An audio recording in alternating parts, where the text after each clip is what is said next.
What's up YouTube, it's your boy Nash here, welcome back to the channel, and today is that time once again for predictions for WrestleMania Backlash. And I'm gonna be honest, I'm looking at this card,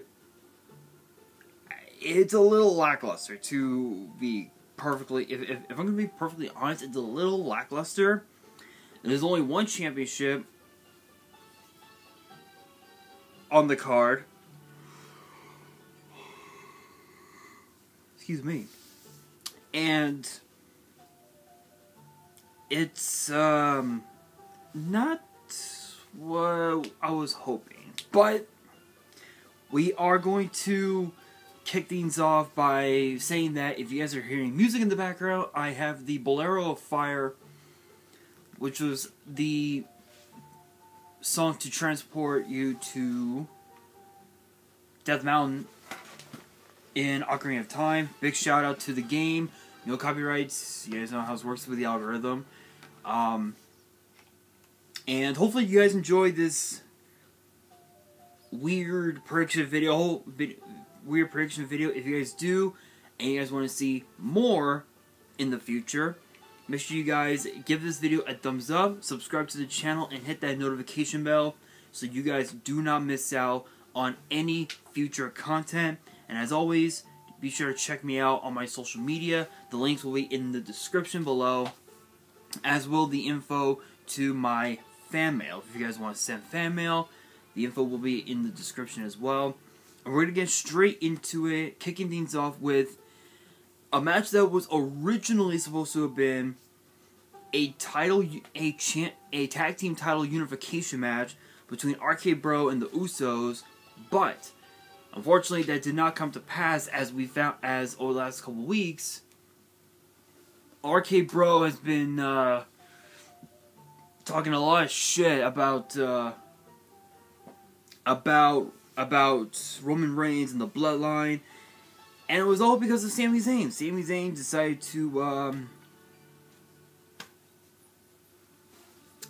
pull a stunt, unfortunately. But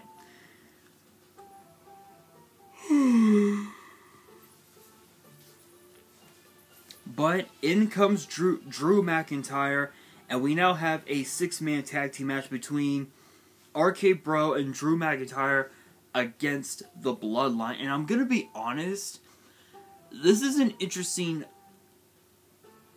is actually kind of interesting because there have only been 2 other times where Roman Reigns and Drew McIntyre have been in the ring together, one-on-one. WrestleMania 35 inside MetLife Stadium, and Survivor Series in 2020 when Drew McIntyre was the WWE Champion. So it's interesting to see how this will play out, because I'm assuming McIntyre might be Roman's next opponent, which will be, I guess, Roman's send off to his send off for when he gets surgery. Because if you guys don't know, he's currently dealing with a shoulder injury, and I guess they want to. I guess what they want to do is book Drew McIntyre versus Roman Reigns, to where McIntyre wins and Roman ends up shaking Drew's hand or something like that, and Drew sends Roman off to get surgery, because you guys know with shoulder injuries you're usually out for about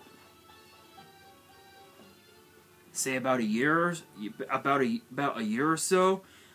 It just depends on how bad the injury is, but knowing Brock Lesnar, he'll probably be out for at least 6 months, maybe even a year.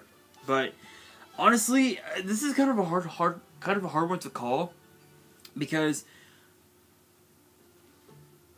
with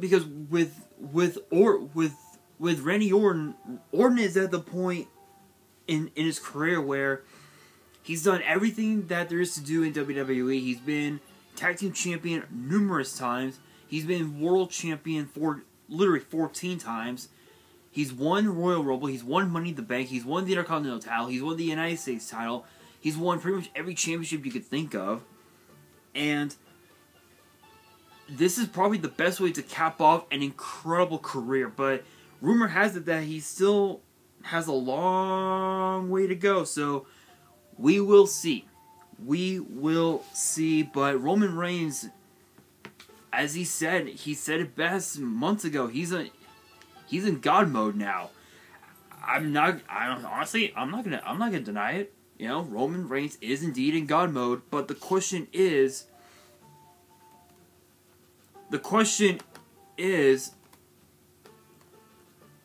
for how long? How long will Roman Reigns be in God mode?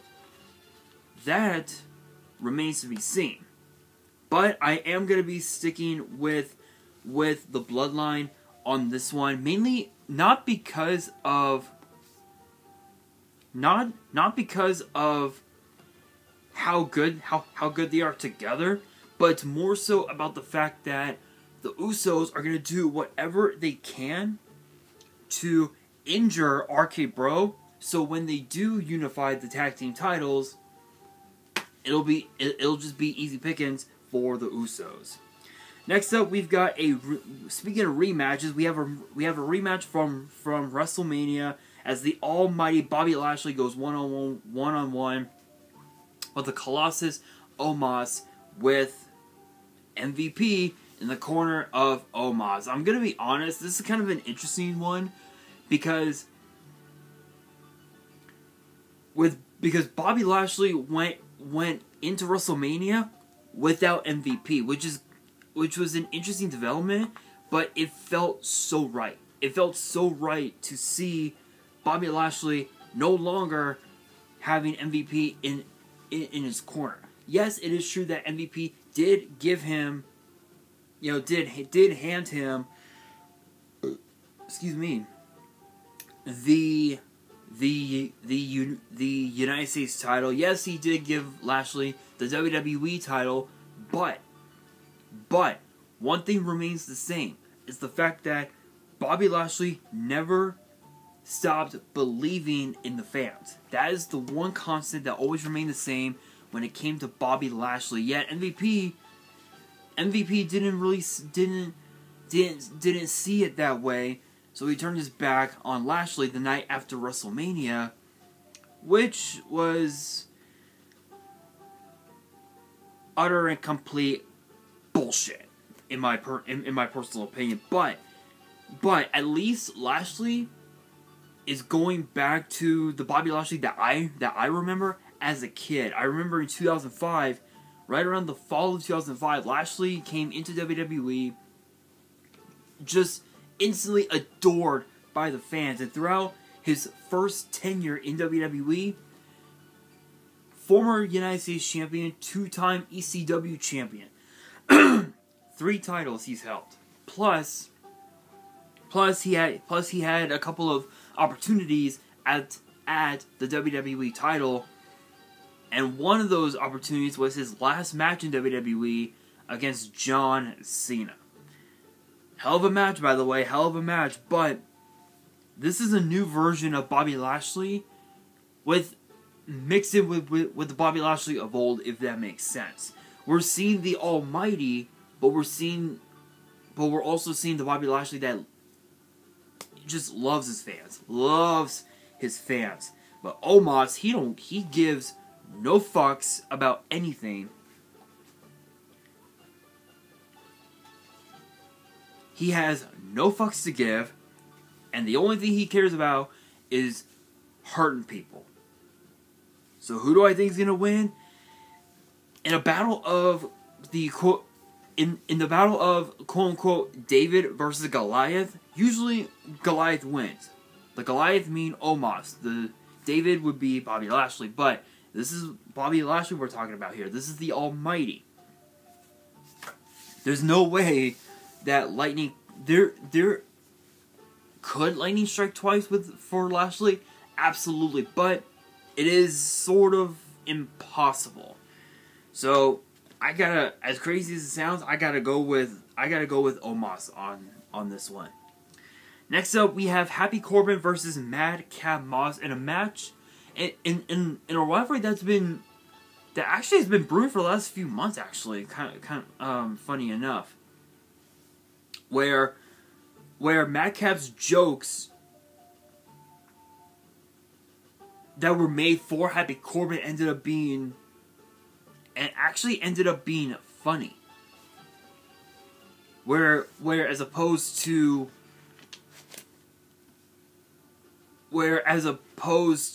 how they were before, no. The jokes that Madcap Moss makes now are actually funny. They were made for a stand-up comedy, basically. I have to admit, Madcap Moss has really started to make a name for himself on SmackDown by not only have won the Andre the Giant Memorial Trophy, but also have established himself as a top player on SmackDown, in which it's possible that we could see him go after the Intercontinental title, or even also if he had the balls big enough, he could potentially go after Roman Reigns, which is a possibility, but only time will tell. But Happy Corbin, I gotta admit, he's still Baron Corbin, a jackass who gives no fucks.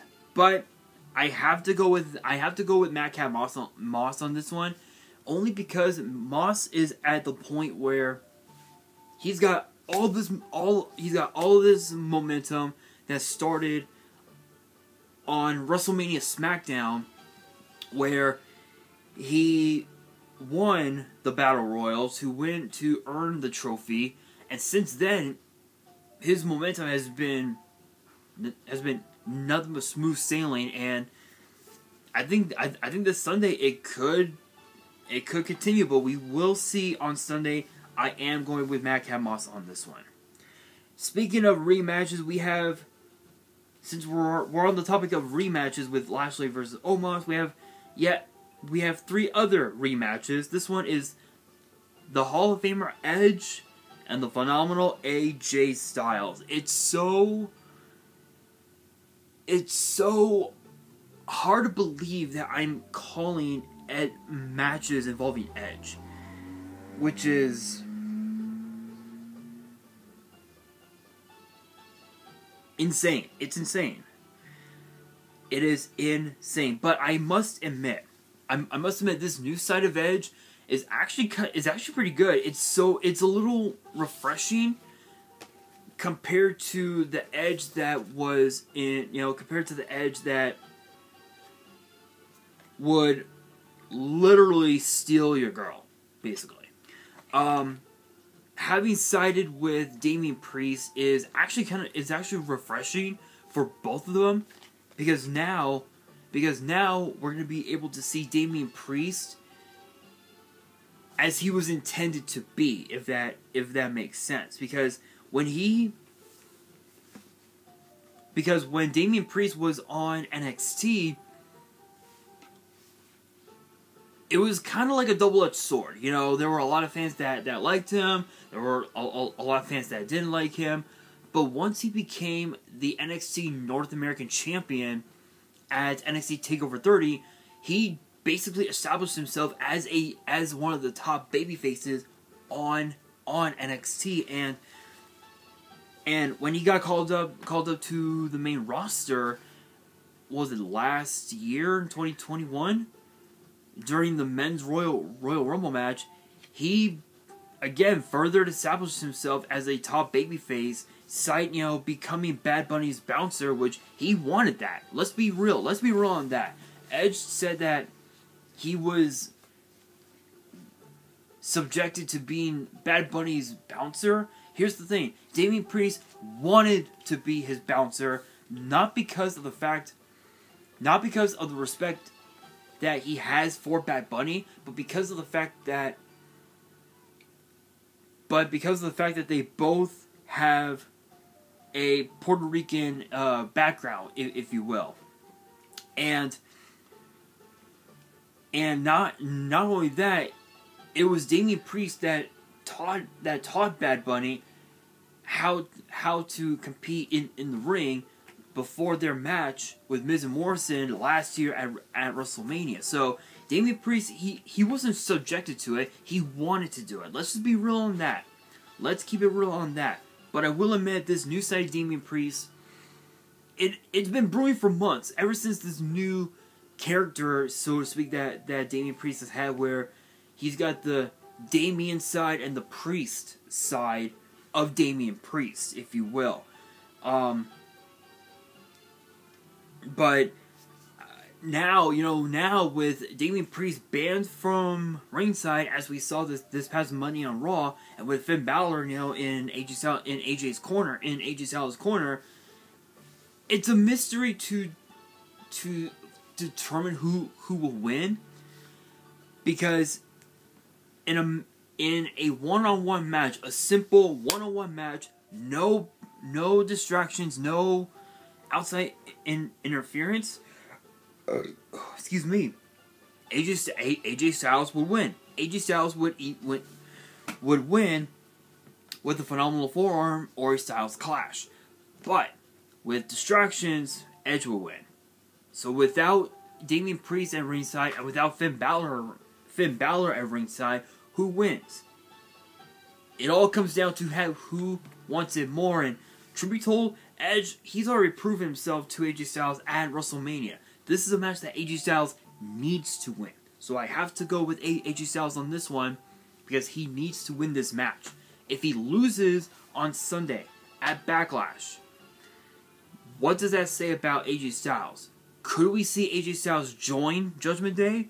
Maybe perhaps Finn Balor joins, or perhaps even both. Only time will tell. But that brings us to a match that's based on respect. Seth freaking Rollins and the American Nightmare Cody Rhodes. I never thought I would ever say that without announcing Rhodes as a surprise return. It's so bizarre. Literally, it is absolutely bizarre. I don't even know. You guys know, we had heard rumors earlier on this year. I think since January, there were rumors of Cody Rhodes leaving AEW, and apparently rumor has it that his relationship with AEW was splitting apart, basically. So he ended up leaving AEW, as did his wife Brandy, and just in secret, he was in talks with WWE in secret, behind closed doors, with nobody knowing about it, and yet people had already knew he was going to come back to WWE after 6 years, because when he was in WWE 6 years ago, he was known as Stardust, which was probably one of the worst characters you could ever have in WWE, especially for a guy like Cody Rhodes. But now that Rhodes is back, there are three things that he can that he can do. Number one is obviously defeat Seth freaking Rollins. That's one. Another thing that he can also do is potentially win the United States Championship and bring prestige back into the title by possibly bringing back the old version that we had last year before MVP unveiled the current title that we see now, which is held by Theory.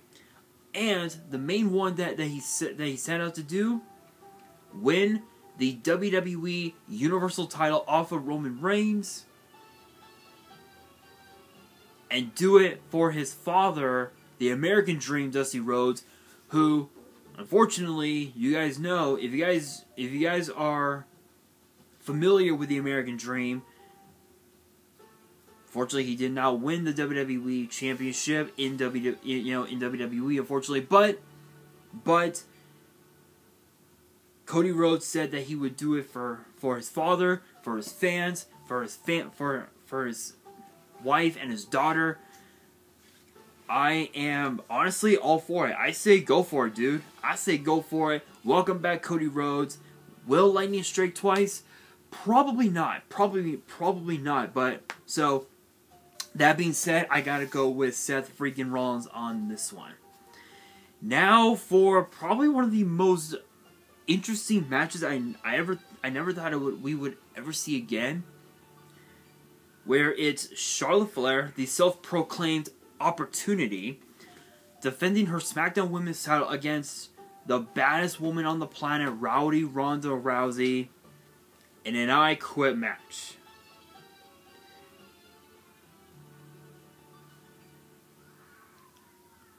Five letters, 2 words.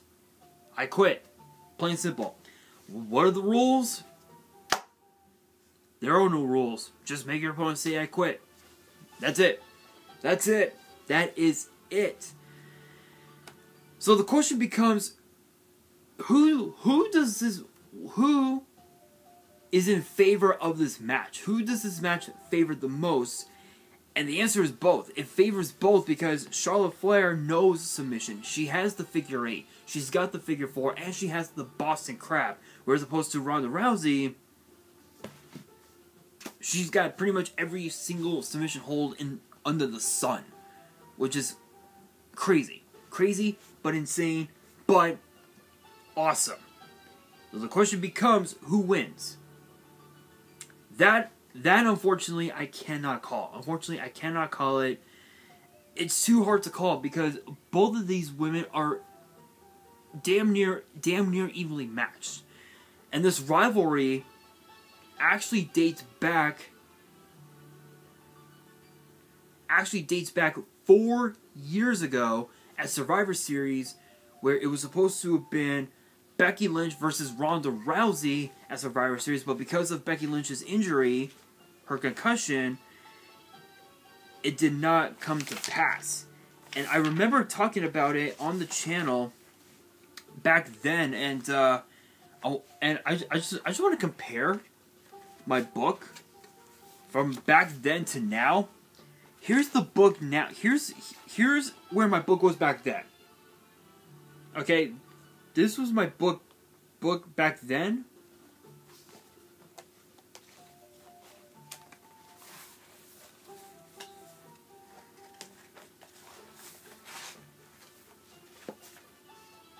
And here's my book now.